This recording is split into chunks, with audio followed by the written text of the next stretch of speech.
You have hair on your shirt. On my shirt. So? No, don't do it. My brother's scared of hairs. That's why he's getting rid of his. Part of my personality is.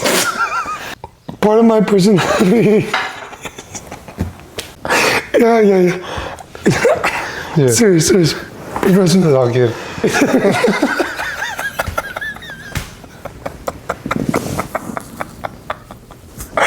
We're back with episode 2 of Two Beaners and the Pod. I don't know.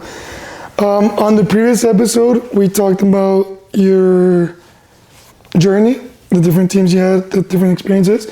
For the introduction of this episode, I want to ask you what soccer represents to you. How has that changed throughout the years? And right now, what does soccer mean? What does it bring to you? I will say, this is probably our 7th attempt. We got the giggles right now over a very stupid and bad joke that I'll probably include in the intro. I'm gonna have to edit the shit out of this because I've said the same thing over and over again. This is gonna be the good take. And I don't know which video we'll use. But we want to make this as watchable as we can. But also as real, so we're keeping it real right now. So if we get the giggles, one of us will just move aside. But we're gonna try to keep it composed, serious. This is a high-end production, so we gotta act accordingly. So do you want to answer the question? Yeah, if you let me. Go ahead. Well, for a very long period of my life, I let soccer define a big part of my personality, if not all of it. Up until like a few years ago, I think that was the case. But now it's mainly it's a passion, it's a love, but it's also a source of income where we get to teach what we love, and from our experience to kids that possibly have the same dream we had. So it's something I'm still very, very fond of. That was a big word for me. But yeah, what does it mean to you? I can't look at you, so I'm gonna just look straight forward. Yeah, look straight. I mean, growing up, as far as I can remember, soccer was always my dream and passion. Just step aside. Yeah, growing up as a kid, there was nothing I wanted to be other than a professional soccer player. And just being on the pitch, I, for the most part, always felt very comfortable, very confident. And I think it did wonders for my self-esteem, especially with challenges that I had, especially like my voice. I knew that being in groups or meeting people was always, especially as younger kids, like, oh, why do you talk like that? What's wrong with you? And once we got to like middle school, there was teasing and bullying, which I mean, I also engaged in for other things. It's not like I was a sweet angel, but I always felt like on the pitch, no one can tell me anything, no one can make fun of me. And if they did, I'm able to defend myself. Yeah. That's one part of it. There was also another part of it where I felt truly the happiest and the most free being on the pitch playing. I feel like I always sucked at drawing. I can't play an instrument to save my life. I can't sing, I can't dance.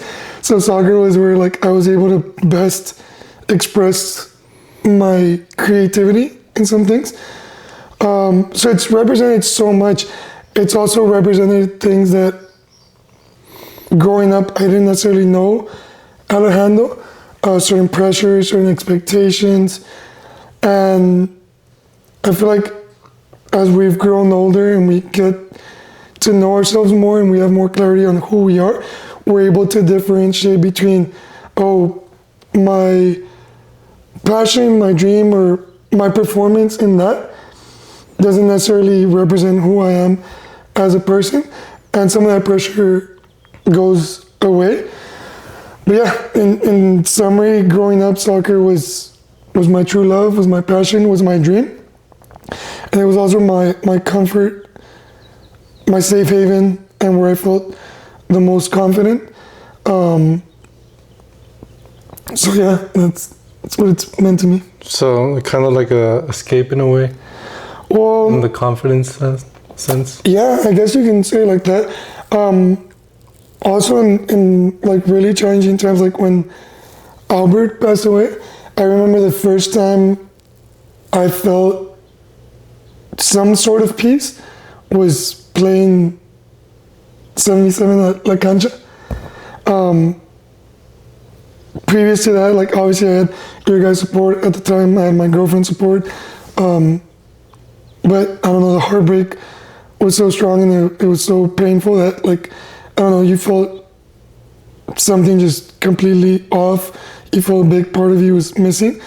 And not that it went away, but like for whatever time I was playing, I wasn't thinking about that, or the feeling was completely different where I just felt at peace, I felt comfortable. So yeah, it's represented a lot in very difficult moments, but it's funny because at the same time it's caused some difficult moments personally and even family wise. Maybe not intentionally. But yeah, I think it's given me so much, but at the same time, it's not that it's taken a lot, but it's definitely come with a lot of sacrifices and things that back then I wasn't ready for or didn't know how to handle, but now I'm extremely grateful and I feel like they've shaped my views in a very significant way. I agree with that. Especially, I feel soccer is like a very egotistic sport in the sense where like it takes a lot from you, like a lot of sacrifice, a lot of hard work, a lot of hours, a lot of practice, and it gives you so little in return. But that little that it does give you, it's like a drug to us soccer players, I'd say. But with that being said, take us back to where it all started. How did you get into it? Where did you start? Why did you start? I mean, my first memories were kicking a ball inside the house with my dad. We used to have like a very narrow, long hallway, and one goal was the entrance to a room, and then the other goal was like, I don't know how to explain it, but those are my first memories, just kicking the ball with my dad and just having so much fun doing it. And from what I remember, my dad was always very athletic, and I feel like that's something that was important to him, for us to be physically active, but also involved in the discipline part of sports. Yeah. Which I think is something super important. And even if you're not gifted or necessarily enjoy a sport, just for the sake of discipline and camaraderie, bonding with people, I think it's a great tool that I hope most people get to experience. But those are my first memories. And then I remember playing for some random teams I don't even know the names of. And then like what I remember most clearly is playing for my dad, which first was Real Madrid, and then it was Toros, Joro. And yeah, that's what I remember growing up as a kid. Yeah, it brings a lot of fond memories, but a little bit different to your episode.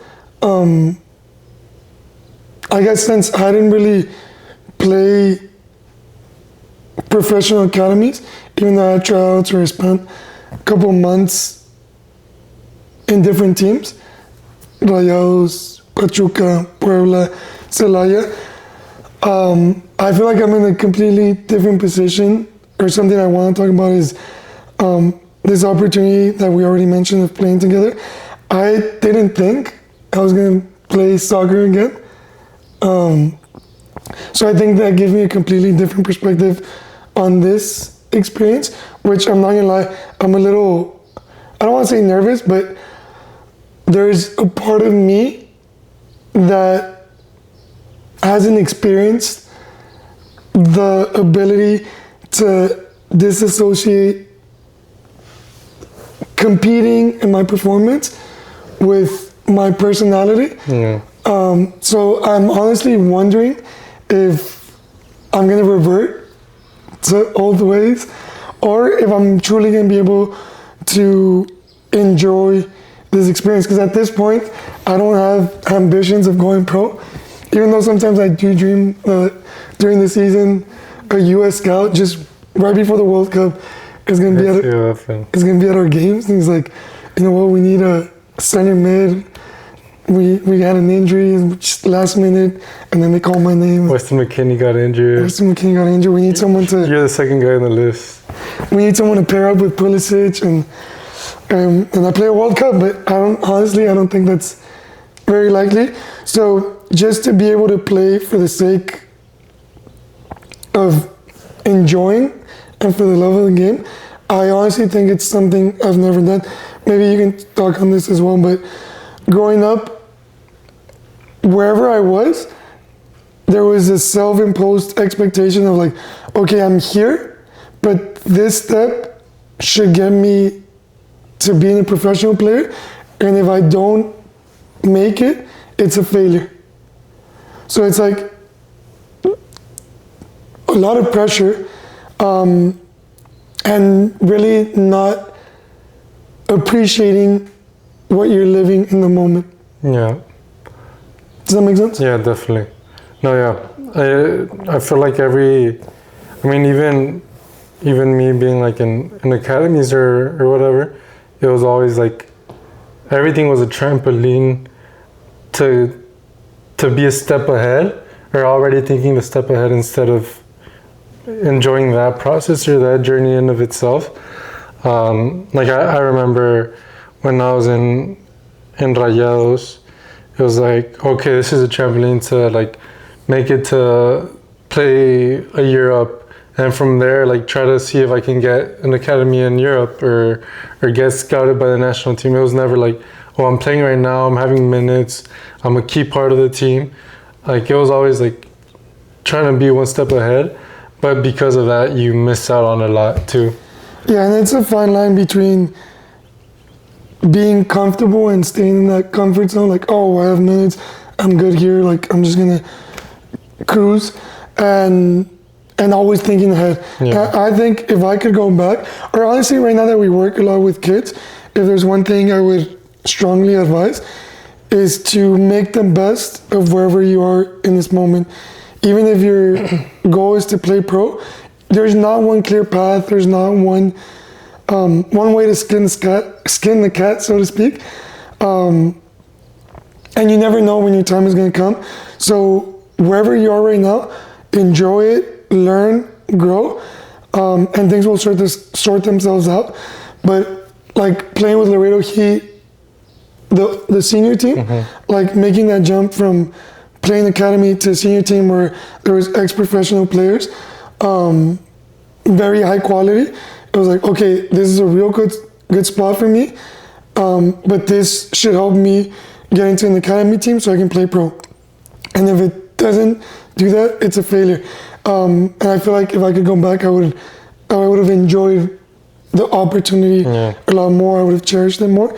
But you live and you learn. So I think that's one thing that we try to pass on to our younger clients. Again, there's not one clear way, and that's the only way. So enjoy where you are right now, cherish it, because again, sports, especially soccer that we played the most, it's so closely related to life, in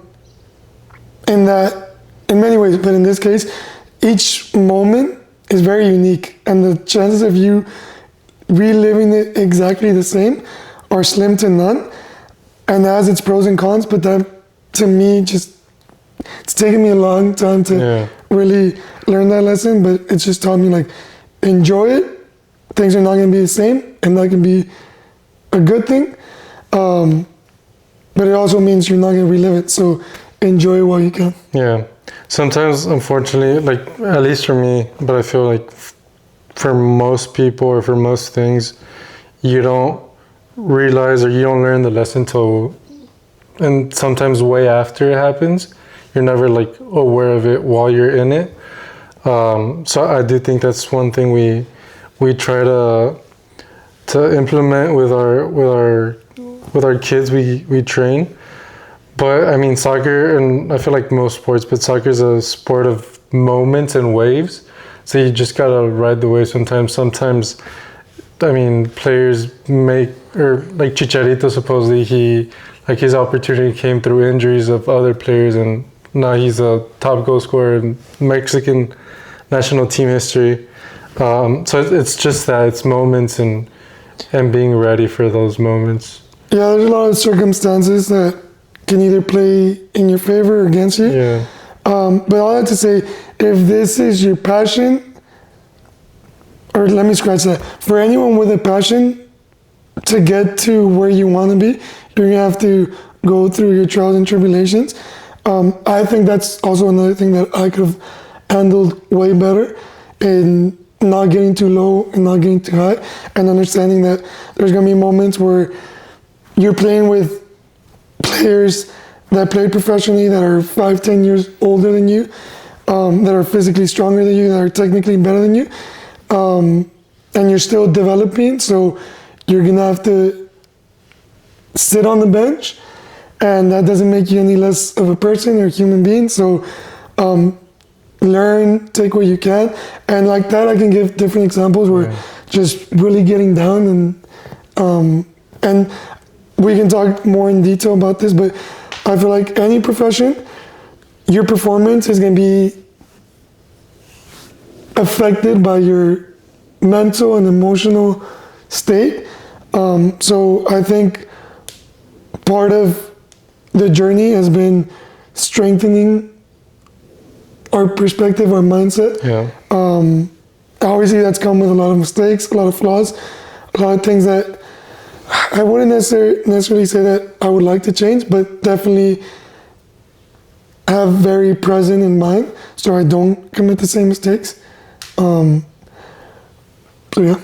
No, yeah, definitely. And if there's any kids watching this, like whether it's for soccer or for whatever it is that you want, your time will come. And if it doesn't, like Ilya Tupuria once said, what was it? If God destroys your plans, it's because your plans could have destroyed you. So try to take it like that, and everything happens for a reason. I think I'm a lot happier right now than what I was when I was getting paid to play professionally. So, I mean, for what it's worth. But okay, that's enough about me.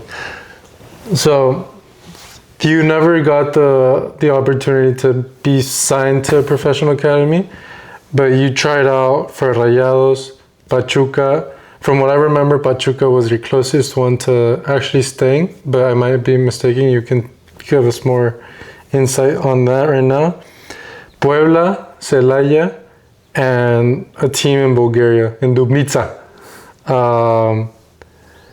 Tell us a little bit more about each one of those, or what you learned, or what you remember from those, because some of them are also from way back.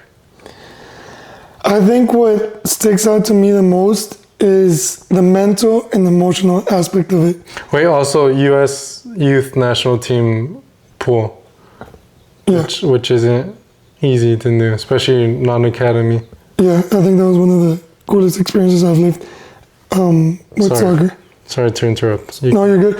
No, that one especially, the U17 like camp or pool and build up to the World Cup. They were all very challenging emotionally and mentally. And that's what I remember the most. What I remember, and my memory might be flawed, but just soccer-wise, no matter where I've been, I feel like I can go head-to-head, shoulder-to-shoulder with absolutely anyone. In Bulgaria, like, I didn't speak the language, but on the pitch, there's ways to make up for the language barrier. In Monterrey, in Pachuca, in in Puebla and Celaya, I always felt like I belong here. I can be here. U.S. national team as well, like I can be here. If this is the best of the best, I can definitely hang with them. Take me out the pitch, take me outside of that once we start training. Yeah. I was homesick, I was sad, I didn't want to be there. And like, for example, national team, that was the first time I had been away from you and my parents for that long a time. And it sounds so gay looking back on it now. But like growing up, There's nothing wrong with being gay. yeah, but growing up, like I never had sleepovers at other people's house. Like they were always at our house because Yeah. I wanted to be with my parents. Or I remember in Celaya the summers that I would enjoy every second with my cousins doing things that I would never do back in the States. Yeah. And then they would come like, oh, well, like we're all gonna sleep over. I literally can remember a handful of times where I would wake up in the middle of the night and it was like a huge deal. Like, you're gonna wanna come back home? Like, we're not gonna let you. Like, no, I wanna be with my cousins. Okay, cool. You're gonna stay here the whole night. And then I would wake up in the middle of the night crying, like, I wanna see my parents, I wanna see. And it was like, Celaya's not that big. They were 10, 15 minutes away. So I was gonna see him the next day. Like, no, I wanna see my parents. So my aunt would have to call my mom. My mom would pick me up in the middle of the night. I feel like psychologically there's something there to unpack. Excuse me. But going back to the national team, that was the first time I had been away from home. So it was 2 or 3 hours of practice, and then the rest of the day was just in these dorms. And I was like sad, pouting. Everyone was making friends, everyone was interacting. Oh, looking back on it pisses me off because I was at IMG, which is a great academy, especially if your dad's a narco. But you have... Not that ours is. No. But there's a little story there. But you had like tennis players, golf players, volleyball players, football players, basketball players. The best of the country too. And they're all living there. And at that time, since we were like national team, we had our own dorms. Because like all the people that pay to be at IMG, they stay like in their dorms. And then there was dorms for the national team pool. Yeah. So even that gave us like a little bit of status. And at that time, I think I was single. There was a lot of cute girls. And instead of like making friends, meeting people, I would just sit like literally in my room pouting and telling my parents how much I miss them. And we would have coaches that would walk to the dorms and stuff like that. And they would see, they would observe. And like you just see this kid like in the corner just all sad. He doesn't adapt or... Because coaches take notes of sometimes the stupidest things and they use it against you. Especially, we both know that coach, so I can tell you from experience. But yeah, I think as a soccer player, also that like kind of messes with you in the... I mean, also, all the tournaments we ever went to, like our parents would take us. We never went like with team or... Something I want to shout out to my parents, both of them, is, I mean, it kind of ended up... I wasn't mature enough to appreciate it instead of seeing it as like something that was just normal and it should be that way. But 95% of my games from like the age that I was 4 to 19, 20, 21 when I stopped playing, my parents were there. Whether it was out of town, out of the state, like they went through so much. There is, I mean, our dad's 50th birthday, was it 50th? I think 50th. I had a tournament in Alabama with Rayados. They drove all the way to Alabama to watch me play, and that was the last day of the tournament.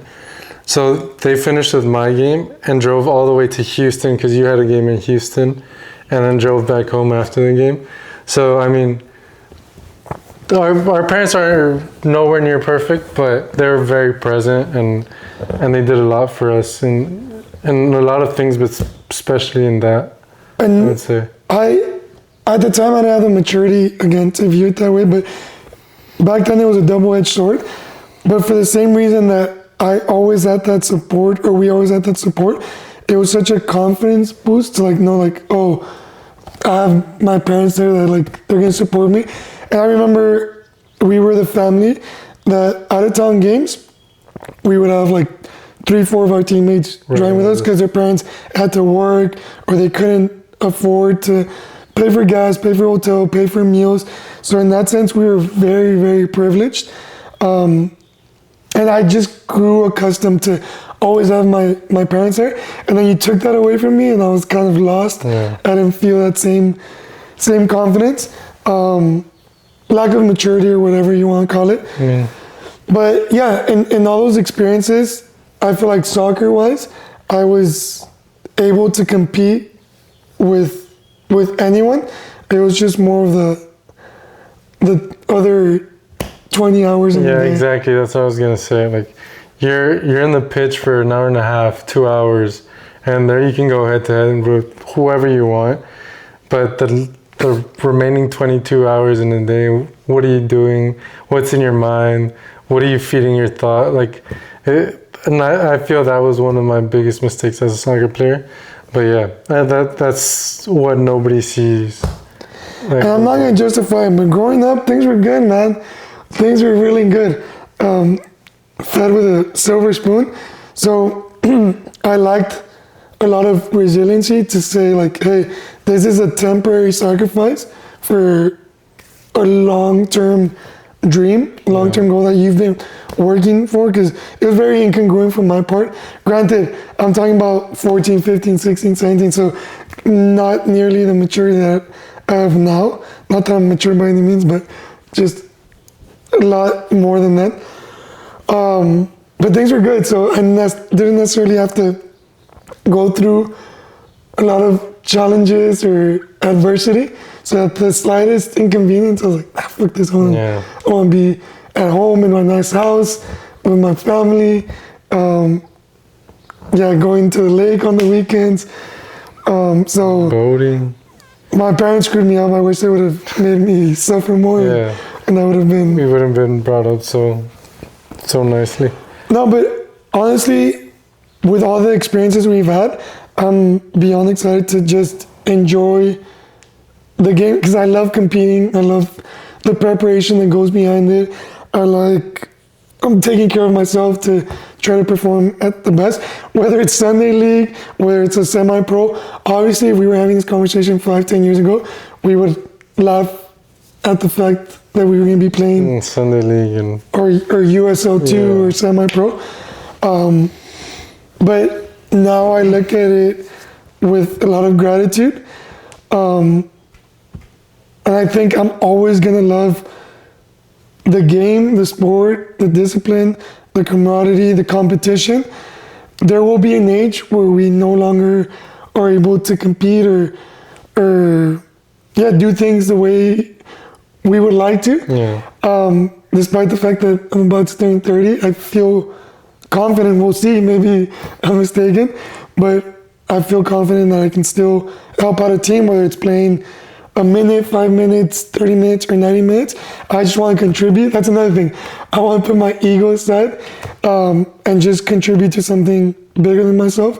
I love winning, so if I need to sacrifice game time or if I need to sacrifice whatever it is to win, even though it's semi-pro, I'm happy to do it. I think that's one of the aspects that I really enjoy, the competition part of it. And growing up, it was always like, you're one of the better ones, so you need to play the whole game. And I feel like that feeds into your ego, like, oh, I need to be out there. And the truth is, there's sometimes where maybe physically you're not at your best, maybe the team you're playing against, I don't know, you need something different. Sometimes it's just coaching decisions too, and you gotta respect them. You gotta respect that, and you gotta show up willing to contribute, whether that's on the pitch or outside. And I'll be the first to admit I haven't been the best at that. Like if I wasn't getting my way, I wasn't necessarily being supportive, I wasn't showing up with the best attitude. Again, these are all lessons and things that we definitely know we could have done better. So yeah, whatever my role is, I'm looking forward to taking it with maturity and hoping to contribute as much as I can. I like that. What are you looking forward to the most for this season? I think I've always enjoyed the build-up. The season's gonna be very challenging in the sense that we're having the opportunity to accommodate to a certain point our schedule, our work schedule, and we also have the ability to schedule our sessions with our soccer clients around our season. So it's not like we can be at every training or spend as much time as we would like to preparing, but I do look forward to the trainings that I can. Going back to all the experiences we've had, like sometimes the trainings were more competitive, were more stimulating than the actual games. Yeah. But you're so hyper focused on like, oh, when the game comes, I need to make sure I'm playing this and that. So I just look forward to competing and training, to building each other up. That's another thing. I look forward to the experience of being in a team and hopefully being like in a positive environment where it's not like, oh, if I'm not playing, I'm gonna talk shit about the other one, or I'm gonna talk shit about the coach, or I'm gonna try to bring someone down. I really hope we can help contribute to a positive environment where we're all working together towards the same objective, and then letting the chips fall where they may. I agree. It's definitely going to be a challenge, especially with our schedule and all that. But I mean, I'm still young. No, we're still young, and we have time, we have energy, we have health. So why not? Because honestly, I was thinking about like hanging the boots after last season's, like even like just semi-professional or whatever. But then I don't know. It just always gets to me. Like if I can, I want to play as much as I possibly can. Like no matter what the level is. Well, that's why I feel I have a different perspective, because in my mind, I never thought I was gonna play organized soccer anymore. Yeah. Yeah, and I was okay with it. Yeah. It took me a while to get over that. It took me a while to accept the fact that like, hey, you're not gonna play pro. And I'm grateful for it, because during that process, I feel like I am more comfortable with who I really am, not just a soccer player. But I never thought I was going to play soccer again. And now that this opportunity that came through, it's like, well, yeah, I want to enjoy it to the fullest. I agree. I mean, but do you agree or not? Because you said you agree. No, it's because it's. I'm not trying to make this about me, but I was like, I wasn't as hyped about this season until I saw you were. Oh yeah. But I also think that's a reflection of our personalities. Yeah, that is true. Like I get freaking hyped and passionate about playing Sunday League. That is. To a healthy degree. It's not like, oh, it's gonna ruin my day. But I'm like, if I'm gonna be out there, I want to feel comfortable with myself, knowing that I enjoyed it to the best of my abilities. Yeah. That's not always enough to win, but as long as I can say like, oh, I tried. But you're still very passionate. In general. In general. So it's hard to like. Exactly. But yeah. But yeah, I'm beyond excited for the season. Yeah, now I am too. At first I wasn't, and I was like just trying to get more money, getting more hours in at work. But I'm trying to see how we can manipulate our schedules to be at as much trainings as possible. And well, it's a short season. Yeah, I mean, also, what were you gonna say? No, go ahead. I also feel or at least me, I haven't been in that situation of giving, like straight from off the get-go, like here, no sé cómo se llama batuta en inglés. The baton. Yeah, but like here you have the baton as you're a leader, you're one of the players that's had the most experience and like somewhat of a hierarchy. But like we both do in this season.